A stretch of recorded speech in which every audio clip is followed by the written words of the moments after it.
Peggy 18.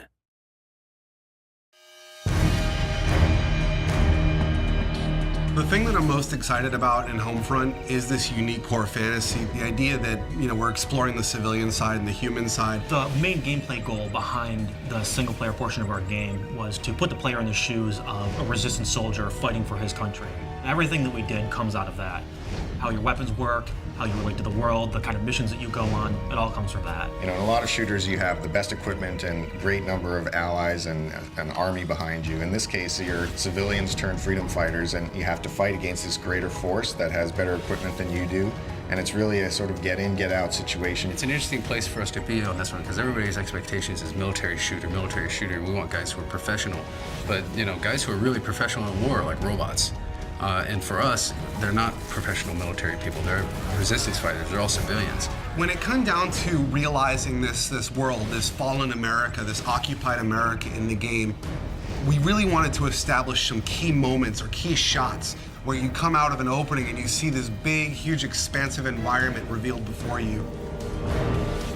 You see this enormous vista of this plane that crashed when the EMP went off. It's kind of like this moment where you're like, this is really something different. It's really spectacular. We really want people to feel like this looks like a place that I grew up in, and then twist it, and now it looks abandoned, now it looks collapsed. The second thing, which I think has been a huge win for us overall, is going after real-world brands. We really want to get these brands in here because they're part of the fabric of American life. So one of the places that the Koreans use as a supply depot is a classic big box store. And they sort of move in and they use the big space to store all their military stuff. And it's one of our big set pieces where the military goes on a raid mission to steal a bunch of fuel.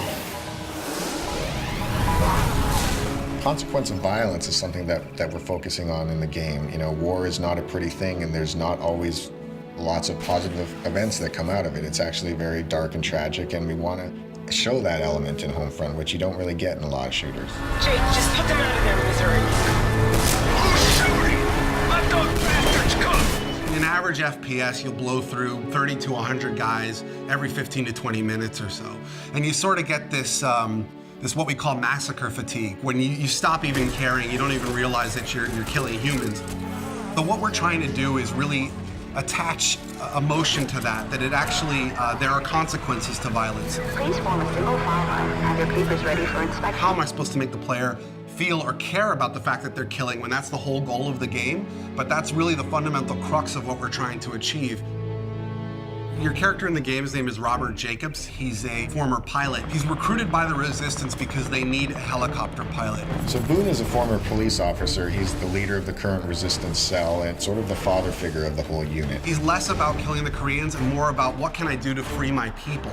Connor is really the key combat figure of the group. He's a little on the wild side. He's not conventional, but he's really a valuable man to have in a fight. And Rihanna is born and raised in upstate New York. She was kind of the hunter in the wilderness, and she just felt the call to join the Resistance and do whatever she could about it. The final character is Hopper. What makes him really interesting is he's a Korean American, and he has scars on his face from race riots that happened in the early parts of the war. The supporting cast is kind of interesting because you run across all these civilians who have totally different approaches. Some will work with you, some will support you, others might betray you or sell you out, and we create all these kind of neat moments around all these supporting characters. You're a guy who is caught up in this crazy scenario, fighting alongside other people who have no real training. So, you make mistakes.